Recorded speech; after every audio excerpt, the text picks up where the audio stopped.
नमस्कार, विंध्या टाइम्स में आपका स्वागत है और आपके साथ मैं श्रेया। बजट 2 दिन पहले हाल ही में बजट आया है और इसके बाद हर जगह बजट की ही चर्चा है। आज हमारी टीम रीवा में आम जनता के बीच पहुंची और उनसे जानने की कोशिश की कि बजट को लेकर उनकी क्या राय है।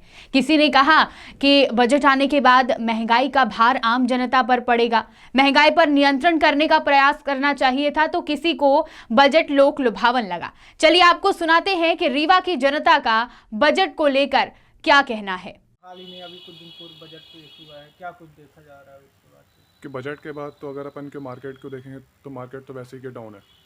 बाकी मैरिज सीजन में अपन को देखें, अभी जो दिसंबर में की मैरिज थी उससे मार्केट कुछ ठीक था। बाकी अगर अपन कभी की बात करेंगे तो कस्टम ड्यूटी उसमें हर चीज़ टैक्स में भी के बढ़ा है। कस्टम ड्यूटी 4 से 5% की बढ़ी है। बाकी क्यों कस्टमर्स भी हैं, अभी क्यों मार्केट में 2-3 कस्टमर ये डेली आते हैं और उनको भी क्यों मालूम चला है कि थोड़ा बहुत प्राइसेस जो हैं वो बढ़े हैं। बाकी जिनको मैरिज सीजन में परचेज़ करना है तो थोड़े बहुत क्यों कस्टमर पहले से वो परचेज़ कर रहे हैं।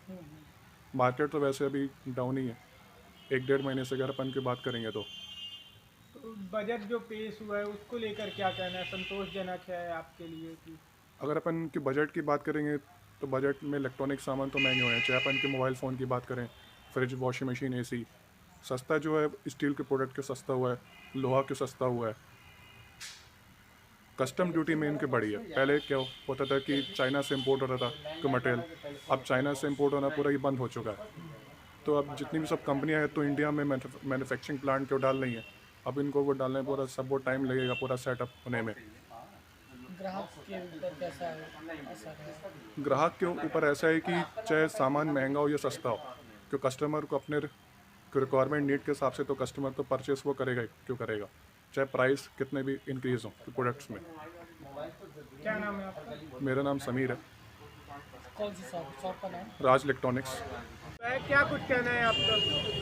देखिए, देश का बजट पेश हुआ है, लोगों को बहुत उम्मीदें थी, लेकिन पहली बार ऐसा हो रहा है जब देश की GDP -7.5% है और पहली बार माइनस में होते हुए बजट पेश हुआ है।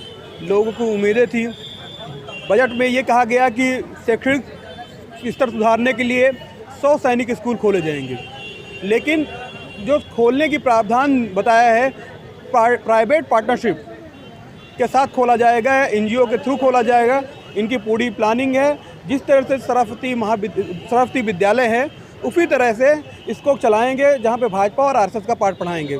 सैनिक स्कूल जैसी संस्था को ये पूरा अपने कब्जे में लेना चाहते हैं, जहां पे भाजपा के पाठ पढ़ाए जाएंगे। दूसरा मेरा आरोप है कि ये बड़ी बड़ी बातें करते थे लोकसभा चुनाव में कि खासकर नरेंद्र मोदी जी ये कहते थे कि अगर हमारी सरकार बनती है तो काला धन और टैक्स जो लोग चोरी कर रहे हैं उन पर कार्रवाई करेंगे।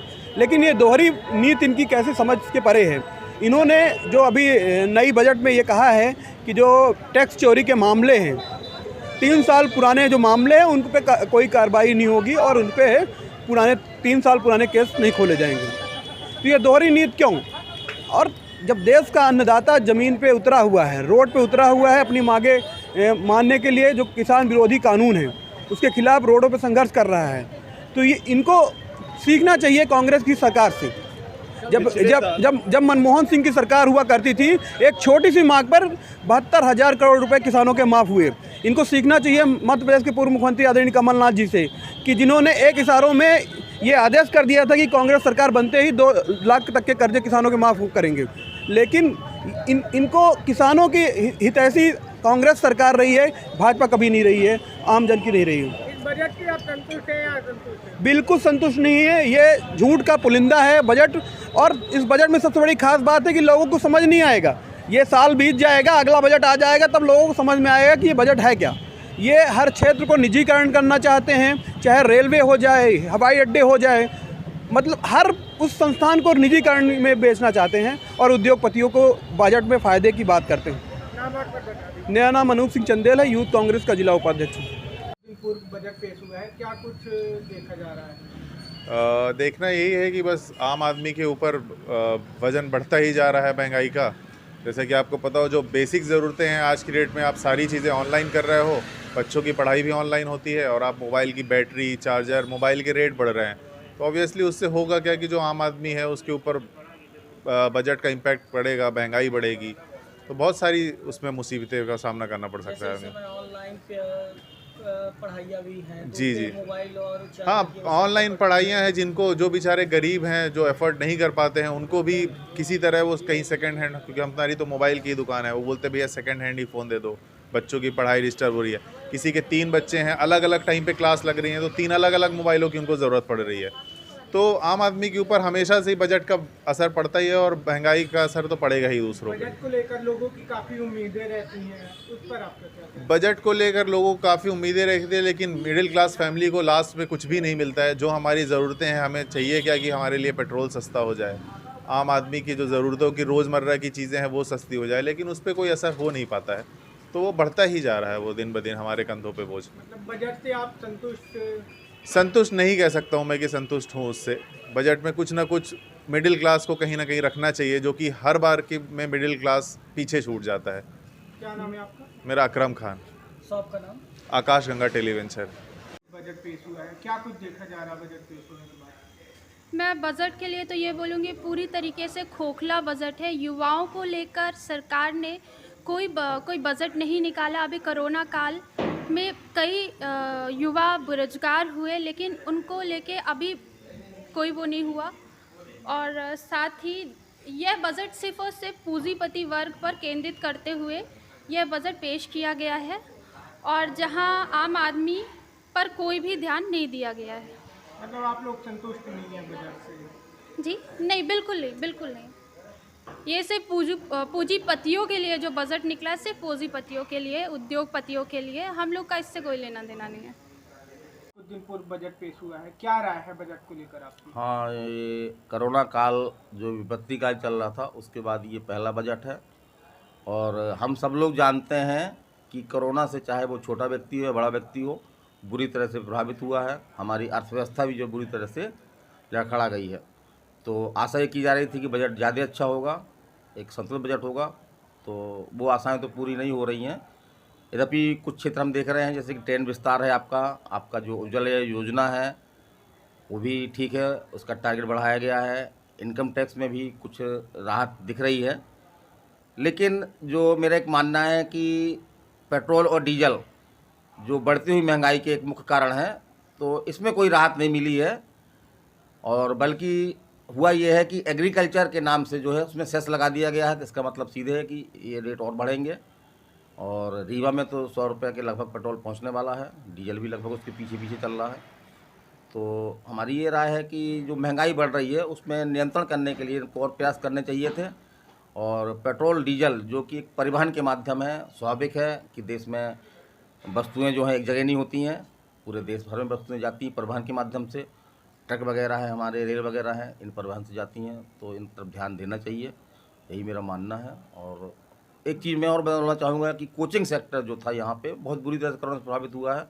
लॉकडाउन तो कई उद्योगों के लिए तो मात्र 2 महीने 1.5 महीने के लिए रहा, लेकिन कोचिंग सेक्टर जो है पूरा लगभग मार्च से लेकर के आपका नवंबर दिसंबर तक जो है पूरा संघर्ष कर रहा है, अभी भी संघर्ष कर रहा है। तो इसके लिए कोई उम्मीद थी कोई ऐसा पैकेज दिया जाता।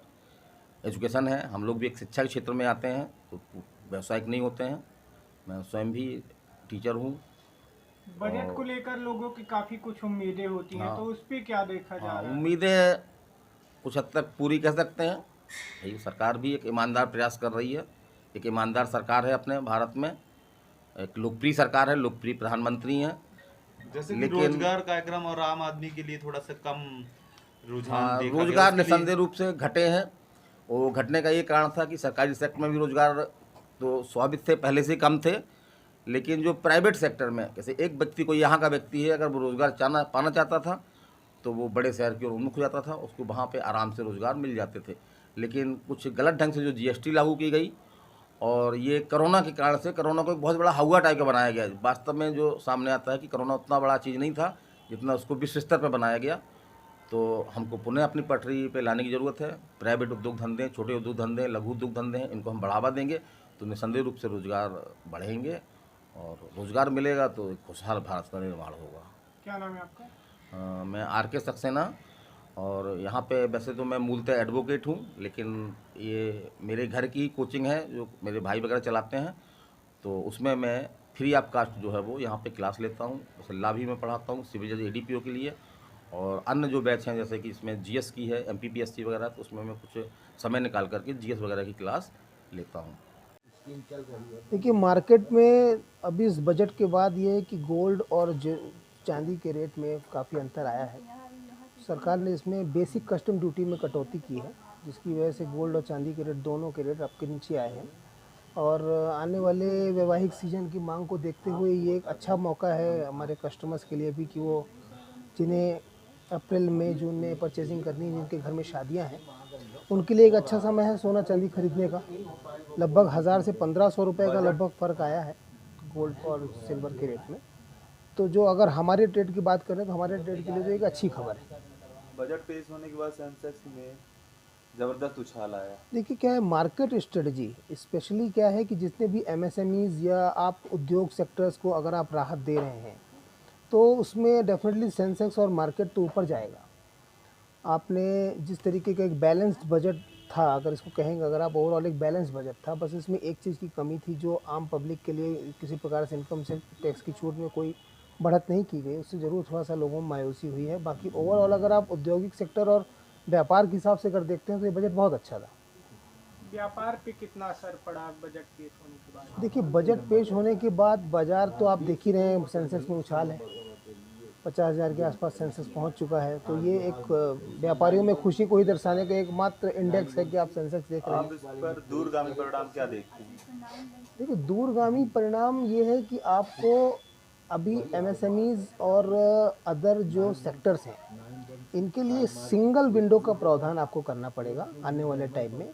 इतनी जो पेचीदगियां हैं किसी प्रकार के, हमें आपका परमिशंस को लेकर, स्पेशली परमिशंस को लेकर, किसी भी नए उद्योग या नए व्यापार को लेकर, जिस प्रकार से सिंगल विंडो सिस्टम हम लोग बाहर भी देखते हैं, अदर कंट्रीज़ में जाएं, वहाँ पर भी हम लोगों ने देखा है या सुना है, जैसे हमारे लोग मित्र लोग बाहर हैं, वो सब बताते हैं कि सिंगल विंडो सिस्टम होता है किसी प्रकार के औद्योगिक या MSME सेक्टर्स को लेकर। तो उस प्रकार की फैसिलिटीज़ अभी इंडिया में नहीं है। तो डेफिनेटली हमको लगता है कि सरकार का अगला कदम यही होगा कि आप इस प्रकार की सहूलतें आप दें व्यापारियों को, जिससे वो उद्योग और इसमें काम करने में उनको आसानी हो, और किसी प्रकार का लोन या फाइनेंस के लिए उनको इधर उधर भटकना ना पड़े, ज़्यादा मगजमारी ना हो, आसानी से उनका काम हो सके। मैं अवनीश खंडेलवाल।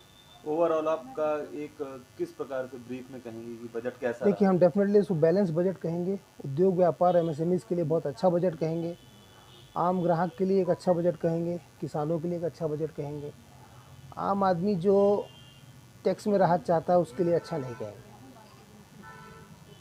पूर्व बजट पेश हुआ है, क्या राय है बजट को लेकर आपकी?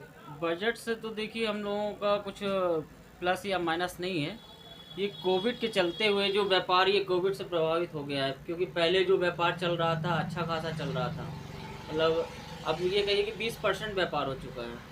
बजट से इतना प्रभाव नहीं पड़ा है। अब देखिए अभी बजट लागू हुआ है तो अब आगे क्या होगा। कोरोना वैश्विक महामारी आई और फिर उसके बाद बजट आया, तो आपको ऐसा लगा होगा कि शायद कि व्यापार उठे और शायद कि लोगों का जो टैक्स कम हो जाने के कारण बचत होगी, उससे लोग आएंगे, तो क्या कुछ आपको ऐसा नहीं, क्या था कि कोरोना की तो मार पड़ी है ना, अब उसके बाद लगा कि अब चलो बजट आ रहा है तो हो सकता है कि अब कुछ राहत मिलेगी, तो अब भी तो ऐसा कुछ सोचने दिख नहीं रहा है। अब देखिए आगे क्या होता है।